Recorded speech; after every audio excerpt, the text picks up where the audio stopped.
మహాశివరాత్రి హిందువులు ఆచరించే ఒక ముఖ్యమైన పండుగ. ఇది శివపార్వతులు వివాహం జరిగిన రోజు మరియు ఆ రోజు శివుడు తాండవం చేసే రోజు. మహాశివరాత్రి రోజు శివుని చిహ్నంగా భావించే శివలింగానికి పూజలు చేస్తారు. వివిధ పురాణాలు మహాశివరాత్రి యొక్క ప్రాముఖ్యతను వివరిస్తాయి.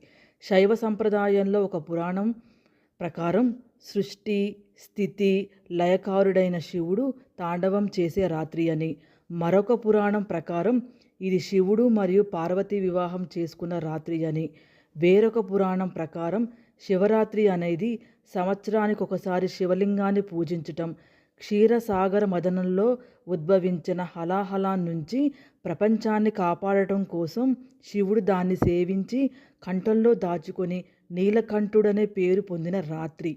మహాశివరాత్రి రోజున నిశితాకాలం శివపూజ అనుసరించుటకు అనువైన సమయం. శివుడు లింగ రూపంలో భూమి మీద కనిపించింది నిశితాకాలం జరుపుకుంటారు.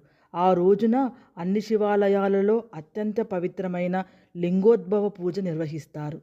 మహాశివరాత్రి రోజున ఉపవాసం ఉండి జాగారం చేస్తే పాపాలన్నీ నశిస్తాయని, పుణ్యం వస్తుందని భక్తుల నమ్మకం. అందరికీ మహాశివరాత్రి శుభాకాంక్షలు. ఈ పండుగ మీకు సర్వశుభాలను చేకూర్చాలని ఆశిస్తున్నాను. నా ఛానల్ని తప్పకుండా సబ్స్క్రైబ్ చేసుకోండి.